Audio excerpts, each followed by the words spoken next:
اهلا ومرحبا بكم اعزائي المشاهدين متابعين قناه جدير زوز في كل مكان، وحلقه جديده معاكم محمد جد الله. والنهارده طبعا عندنا حلقه جديده.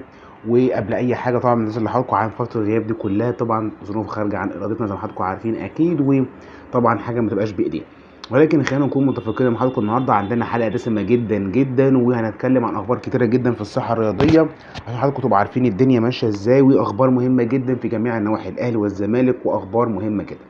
لكن قبل اي حاجه ما تنسوش تعملوا لايك سبسكرايب للقناه، وتدعموا صفحتنا على البيج على الفيسبوك باسم محمد جد الله، والجروب جدير سبورتس، وتصلوا وسلموا على سيدنا محمد في كل وقت وحين. طيب ابدا الحلقه مع حضراتكم عشان تطولش اكتر من كده، يلا بينا. بدايه عندنا طبعا موضوع مهم جدا جدا لا يخلو عن الشارع الرياضي، الا وهو موضوع فتوح راح الاهلي ولا الزمالك ولا ايه بالظبط. انا هقول لك الموضوع بواحده واحده وانت تعرف الدنيا ماشيه ازاي.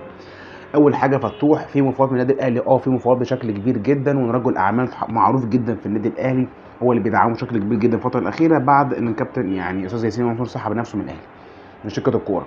قعد معاه وعرض عليه ان هو يكون في النادي الاهلي، وهيدفعه 30 مليون جنيه اللي هو مقدم شرط فتوح مع الزمالك، وبجانب سياره هديه في مقدم التعاقد، يعني نوع من انواع كهديه، وان هم النادي الاهلي عايزين كاش عشان يخلصوا كل الدنيا النادي الاهلي.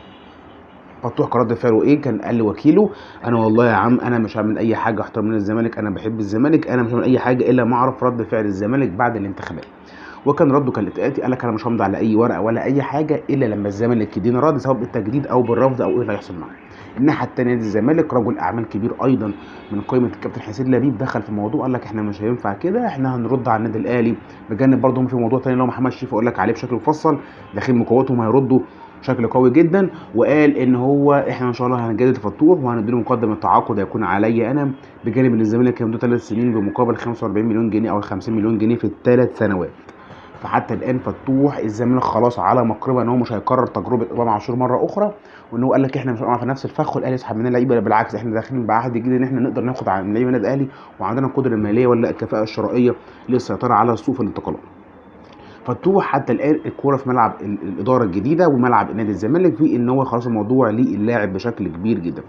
هنشوف الفتره الجايه ايه اللي هيحصل مع فتوح، ولكن ده السيناريو حتى الان بين ايدين اداره نادي الزمالك ان هو رمى لهم الكوره في ايديهم وردوا على النادي الاهلي: انا مش هعمل اي حاجه الا ما اعرف الانتخابات بعدها ما يحصل وتتم ايه اللي هيحصل، ايه اللي هيكون بالنسبه للمصير، ولكن كل حاجه هتكون اول في الاخر للنادي الزمالك.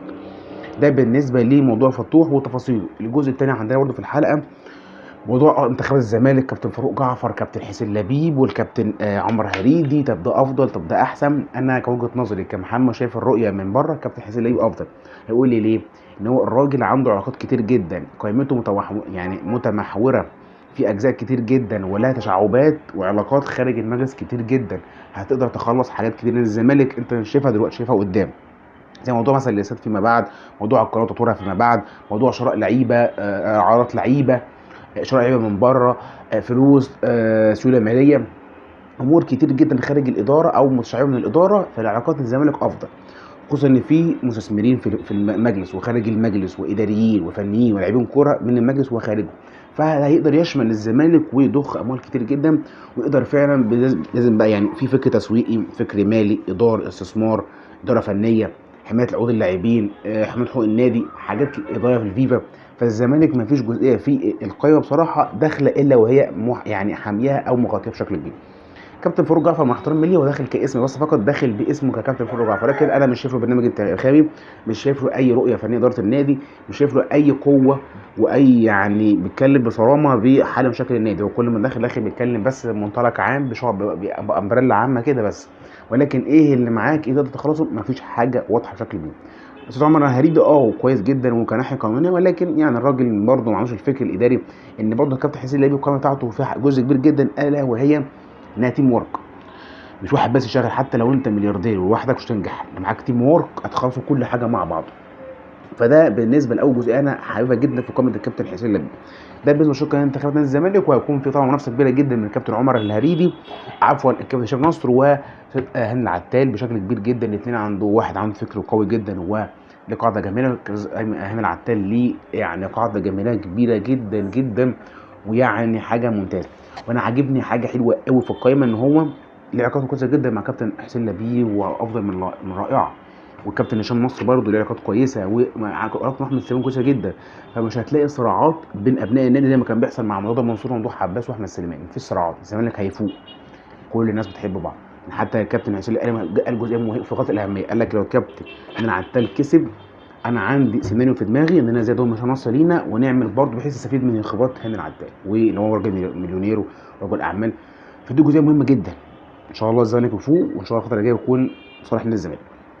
الجزئيه الثانيه بقى اللي هو فوز الزمالك او فوز الاهلي طبعا على انبي امبارح 3-0، وامام يسجل امبارح وايمان المشطشط وايمان الحراق وايمان وان هو بيرد في الصوره ان انا رقم 22 افضل من 8 وبيلقح على دونجا كان بيلقح عليه كلام من هذا القبيل. هو امام لا شك ان هو وكهربا افاده في نادي الاهلي طبعا، الزمالك خسر الاثنين طبعا، ولكن موضوع كهربا هنتكلم عنه هو اللي مشي، هو اللي هيتحمل عواقبه. ولكن امام الزمالك ضاع من ايده واداه هديه طبعا من ذهب النادي الاهلي بشكل كبير طبعا طبعا طبعا. فامام هيفيد طبعا، هيفيد جدا جدا وهيسجل وهيتالق وهيبقى نجم وهيبقى هيلمع جدا بشكل كبير. وان هو بيعمل بقى كده للاهلي وكان بيعمل كده للزمالك والناس كانت بتعلق يا جماعه حق، والراجل انت كنت في ايدك كان ممكن تخلصه، كان في الزمالك وهو مصاب كان بيروح تمارين النادي، انت ليه سبته؟ ده حاجه في ايدك انت. كله انا ده اول اخر كل اللعيبه يمشوا من الزمالك وكان هدفها هربت من الزمالك كان كله في ايد الزمالك، وكان كله عيب اداره وعدم محافظه على اللاعبين. ده بالنسبه للشق الثالث معانا في الحلقه. الشق الرابع وهو مهم جدا ولكن مش هنقوله الا بعد الفاصل اللي جاي، يلا بينا. الشق الرابع معانا بقى في الحلقه الا وهو مفاوضات الزمالك مع محمد شريف، والى اين ذهبت والى الوسط، وهل الراجل هيجي ولا لا. بالفعل حصل كلام كبير جدا من رجال اعمال في قائمه الكابتن حسين لبيب، هتكون صفقه انتخابيه بجانب تجيب فتوح ايضا. لما تواصلوا مع وكيل وقالوا احنا عايزين محمد شريف باي ثمن، ويعني لدرجه ان هم وصلوا المقابل ليه في 3 سنين 25 مليون جنيه، مبلغ محترم. محمد شريف لا قال لك ان الزمالك شايفني كويس وعايزيني وانا هبقى ليا قيمه وانا نجم الشباك مع الجزيري وابقى انا ثقه انتخابيه. فالراجل طبعا قال الكلام الدبلوماسي كالمعتاد للاعلام المصريين ان انا النادي الاهلي وانا ولكن كل حاجه بتتغير من وقت وليله مقابل الفلوس.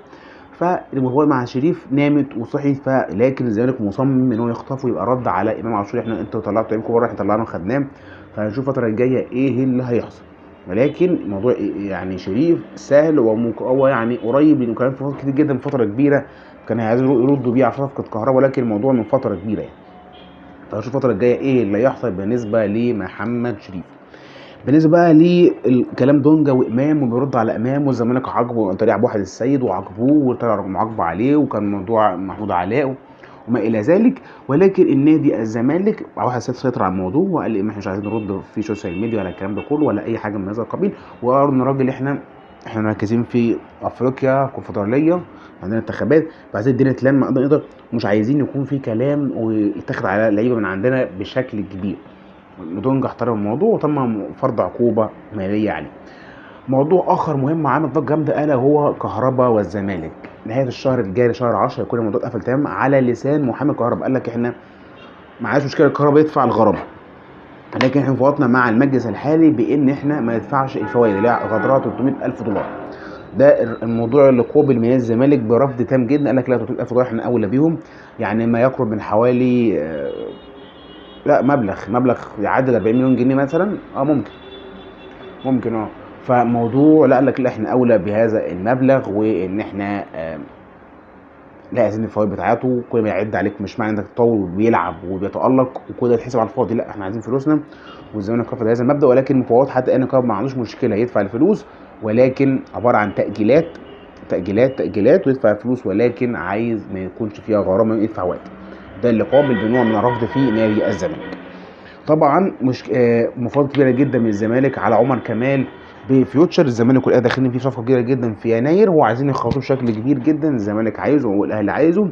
فهنشوف الفتره الجايه اللي هيحصل. لكن عمر كمال اصلا زملكاوي كماضي مع الزمالك، ولكن طبعا ظروف النادي والقدر لكل ما حصل راح لفيوتشر ما قدرش الزمالك يحافظ عليه بشكل كبير جدا. ده بالنسبه لعمر كمال في مفاوضات ولكن اقرب للزمالك، وهنشوف الفتره الجايه اللي هيحصل. برضو الشعباني زي ما قلنا يعني في كلام قول ان هو يبقى بديل اسيرو الفتره الجايه في حياته، ان اسيرو مش هيبقى افضل، ولكن انا مش مقيد ده، انا قايل انك لو هتجيب تغير او هتاخد بقى قرار تغيير اسيرو لا تجيب مدير فني قوي اجنبي على اسم كبير ويعني تقول نادي الزمالك وهو يكمل المسيره يبقى افضل ويشيل النادي من هذه الاكوبه. لو انت ناوي تجيب مدير فني اجنبي او مش ناوي تكمل مدير فني مصر الفتره الحاليه. برضو عندنا موضوع سان داونز والاسبوع الافريقي وانسحاب منه بشكل مفاجئ. يعني عندك مجلس في جنوب افريقيا قال لك لا صن داونز لا احنا هيرهق اللعيبه والموضوع يبقى صعب علينا، فاحنا هننسحب ومش هيكمل في دوري السوبر الافريقي. طبعا عامل استفهام كبيره جدا حول هذا الخروج. النتيجه طبعا ان عارفين صن داونز من اصعب الفرق على اقوى فرق حاليا في القاره الافريقيه، وكان الاهلي من اكبر الفرق طبعا خايف من مقابلته في النهائي، ولكن كان القدر ليه راي اخر بمقابله الوداد السنه اللي فاتت. طبعا استبعاد برضو خبر اخر معانا هو استبعاد الزمالك من السوبر افريقيا بشكل جديد، والاهلي هيشارك في الاهلي وسيراميكا في المباراه، ومعاهم طبعا بيراميدز، وهيكون معاهم الكسبان من كاس مصر الحالي كفريق رابع في المشاركه.